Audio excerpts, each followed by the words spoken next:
Hi students, selamat datang ke channel Cikgu Infografi. Jadi hari ini kita akan cover bab 1 tingkatan 4, warisan negara bangsa.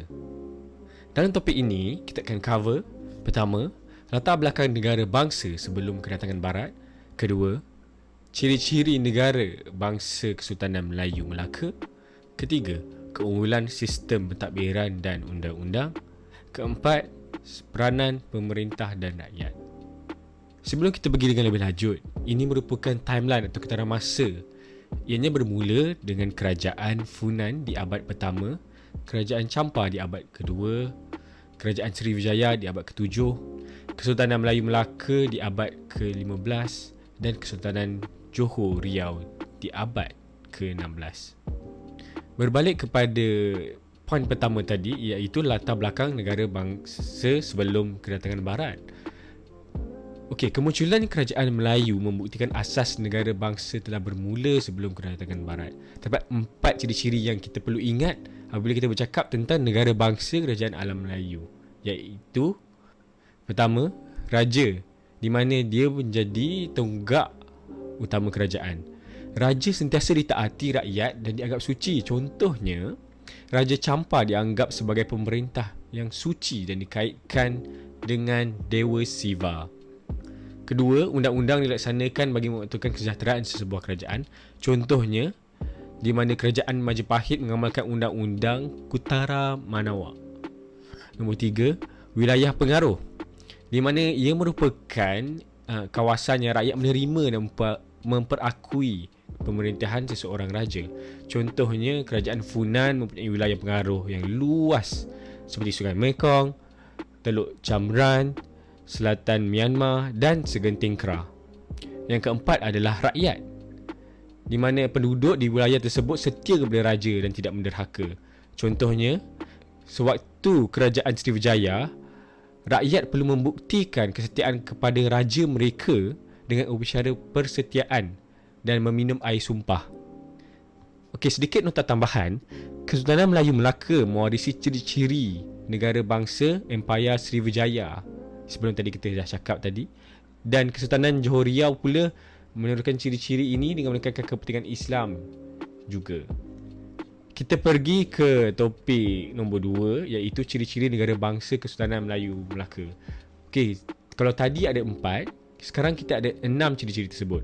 Pertama ialah kerajaan, di mana raja merupakan pemerintah tertinggi dan dibantu oleh pembesar yang menggunakan sistem pembesar 4 lipatan yang kita akan cover selepas ini. Kedua, rakyat. Terdapat 2 jenis rakyat, iaitu orang Melayu dan orang laut. Ketiga, kedaulatan, iaitu lambang kuasa tertinggi seseorang sultan. Ianya merupakan hak mutlak sultan untuk mengawal rakyat dan wilayah. Kedaulatan Kesultanan Melayu Melaka juga diiktiraf oleh kerajaan dinasti Ming. Nombor 4, wilayah pengaruh, termasuk semenanjung Tanah Melayu dan pantai timur Sumatera yang diperoleh melalui penaklukan, naungan dan perkahwinan. Yang kelima adalah undang-undang, iaitu terdapat 2 undang-undang yang kita perlu tahu. Pertama ialah Hukum Kanun Melaka dan Undang-Undang Laut Melaka. Ianya digunakan untuk mengukuhkan kerajaan dan melindungi rakyat. Nombor 6 adalah lambang kebesaran yang menjadi identiti Sultan Melaka. Antara simbol yang kita boleh lihat iaitu penggunaan warna seperti warna kuning yang kita selalu nampak kalau ada majlis-majlis, adat istiadat, nobat, cap mohon dan regalia. Kemudian kita pergi ke subtopik nombor 4. Kita akan kupas lebih tentang keunggulan sistem pentadbiran dan undang-undang. Sistem pentadbiran yang digunakan dikenali sebagai pembesar 4 lipatan. Ianya bermula dengan sultan, kemudian bendahara dan penghulu bendahari, temenggung, laksamana. Berikut merupakan peranan masing-masing. Bendahara bertindak sebagai ketua pentadbir, ketua angkatan tentera, penasihat sultan dan pemangku sultan. Bendahara ini ibarat nombor kedua lah. Di bawah bendahara terdapat penghulu bendahari yang menguruskan perbendaharaan seperti cukai dan ufti. Penghulu bendahari juga dibantu oleh Syah Bandar untuk mengutik cukai di pelabuhan dan pembesar-pembesar lain mengutik cukai di kawasan pegangan. Temenggung pula menjaga keselamatan kota Melaka, manakala Laksmana bertindak sebagai Panglima Angkatan Laut Tentera.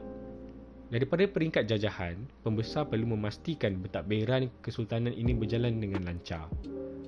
Untuk subtopik undang-undang, Kesultanan Melayu Melaka mempunyai 2 undang-undang yang berasaskan syariah dan hukum adat.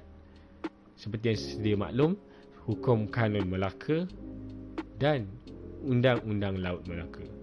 Hukum Kanun Melaka mengandungi 44 fasal yang membincangkan perkara seperti 4, iaitu jenayah, peranan sultan dan pembesar, kekeluargaan dan ekonomi. Contoh yang boleh diberikan oleh jenayah ialah di fasal 5.1. Apabila seseorang dapati membunuh orang lain tanpa pengetahuan raja, maka dia akan dihukum bunuh. Nombor 2, peranan sultan dan pembesar. Contoh di fasal 1 memperjelaskan tugas-tugas sultan, bendahara, temenggung dan penghulu bendahari. Yang ketiga adalah kekeluargaan. Contoh yang boleh digunakan adalah fasal 26 yang menyatakan bahawa pernikahan memerlukan 4 orang saksi. Jika tidak cukup, 2 orang sahaja boleh melakukan pernikahan tersebut. Hamba abdi dan wanita tidak boleh digunakan sebagai saksi dalam pernikahan. Nombor 4 adalah ekonomi. Contohnya, fasal 30 menyatakan awalan riba diharamkan dalam urusan perniagaan. Apabila kita bercakap tentang Undang-Undang Laut Melaka, ia membincangkan perkara seperti peranan nakoda, pelayaran, jenayah dan percukaian. Peranan nakoda berkuasa penuh dan diibaratkan sebagai raja dalam pelayaran.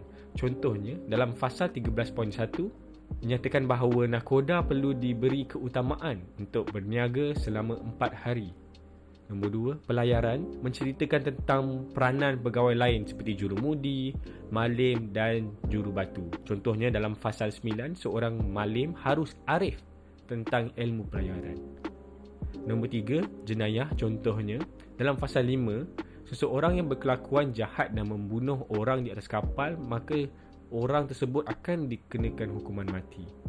Seperti yang kita boleh nampak di Hukum Kanun Melaka. Nombor 4, percukaian.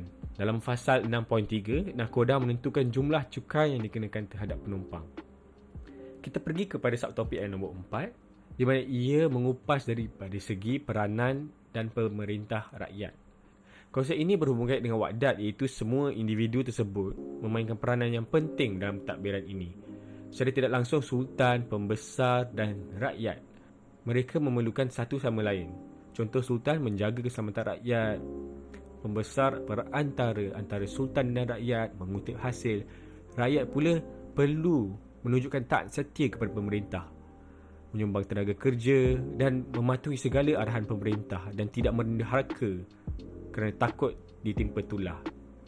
Sedikit cerita tentang tulah. Tulah ialah kecelakaan yang menimpa seseorang kerana melanggar larangan raja. Okey, sampai situ saja kita punya topik hari ini.